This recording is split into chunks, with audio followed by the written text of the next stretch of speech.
Vous savez peut-être que je me suis beaucoup intéressé depuis plus de 30 ans à la question de l'étranger, psychanalyse de l'étranger, etc. Vous le trouvez sur différents sites, notamment hommesetfaits.com, animé par Alain Kayser à Toulouse. Et l'étranger pose un double problème, ou même un triple problème. D'abord parce qu'il ne comprend pas tout ce qu'on lui dit. Deuxièmement, parce qu'il comprend certaines choses et pas d'autres. Qu'il emprunte certains éléments d'un champ sémantique et pas d'autres. Donc il ne prend un mot donné que dans un sens particulier, alors que dans la langue d'origine, ce mot a un sens beaucoup plus vaste. Et d'autre part, donc il ne comprend pas tout ce qu'on lui dit, tout ce qui se passe autour de lui. Il le comprend par bribes, par fragments. Et d'autre part, on ne le comprend pas. On ne le comprend pas parce que, sur le plan, il a une sémiologie, il a une façon de fonctionner qui n'est pas connue, qui n'est pas... Et surtout parce que on ne sait pas d'où il vient. Par exemple, moi, quand je parle anglais, quel anglais je parle? Je parle l'anglais de quelle classe? J'en sais rien. Moi, en français, mon français, il caractérise mon milieu d'origine. Mais quand je parle une langue étrangère, on peut même pas dire ça. On peut dire je parle un Français qui parle anglais, on dit il est français, mais on ne sait pas d'où il vient. On ne sait pas quel est son contexte social.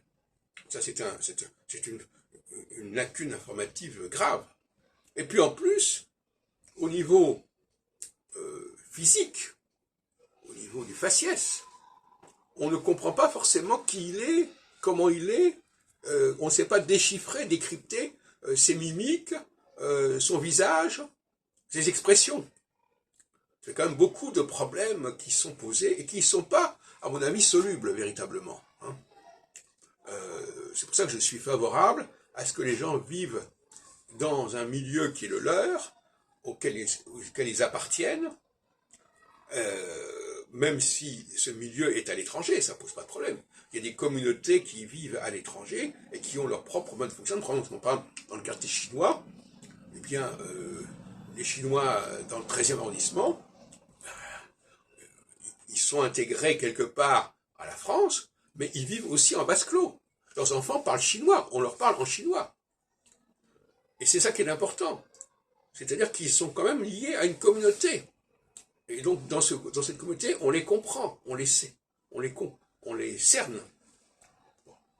Par contre, des communautés éclatées, où les gens sont perdus dans la nature, c'est pas une bonne chose. C'est pour ça que je suis contre les gens qui disent « Ah oui, il ne faut pas des quartiers spécifiques. » Si, au contraire, il le faut. Pour toutes sortes de raisons. Parce que dans les quartiers bien homogènes, les gens, ils sont beaucoup plus socialisés. Et d'autre part, parce qu'on ne les confond pas. Et je pense que c'est très important qu'on sache qui est qui. Un étranger, on le reconnaît parce qu'il est étranger, parce qu'il ne parle pas comme nous, parce qu'il n'a pas on n'a pas la même lecture de ce qu'il est, etc. Et ça, c'est très bien. Donc je suis pour une diversité au sein d'un pays donné, à condition que les gens soient intégrés dans leur communauté d'origine. À l'étranger, mais dans leur communauté d'origine.